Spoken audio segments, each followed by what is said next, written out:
Viewer अस्सलाम वालेकुम। मैं आपको अपने यूट्यूब चैनल सफ़ीर अहमद 2 पे वेलकम कहता हूँ। आप अगर इस मेरे यूट्यूब चैनल पर नए हैं और अभी तक मेरा चैनल सब्सक्राइब नहीं किया तो नीचे रेड कलर का बटन दिखाई दे रहा होगा, उसको दबा के सब्सक्राइब कीजिए और उसके साथ बेल के बटन को दबाना ना भूलिए ताकि हर आने वाली नई वीडियो सबसे पहले आप तक पहुँच सके। व्यूअर चलिए आज की वीडियो शुरू करते हैं।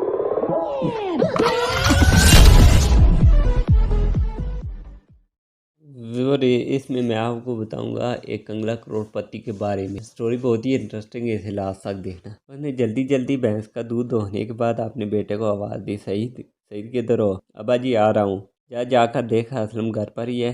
मैं परसों मंडी से बकरा बेच कर आ रहा था तो उसने रास्ते में 2000 रुपये उधार लिए थे। ऐसा था कल लौटा दूंगा। आज तीसरा दिन है, उसने कोई रब्ता नहीं किया। वो थी रोकते हुए। कमाल है, वो तो अभी 2 माह पहले इंग्लैंड से 28 साल बाद वापस आया। उसने आपसे उधार कैसे मांग लिया? जा दफ़ा हो, जब आपकी बात को मजाक न मैंने देखा, जल्दी वापस आना। अच्छा अब्बा कहकर वो बाहर चला जाता है। थोड़ी देर बाद वापस आकर कहता है, अब्बा जी मैं गया था, वो घर पर नहीं था, लेकिन जब मैं वापस आ रहा था वो अपने घर की तरफ जा रहा था। तो व्यूअर अगर वीडियो ये आपको अच्छी लगी है, इसे ज़्यादा से ज़्यादा लाइक और शेयर कीजिए।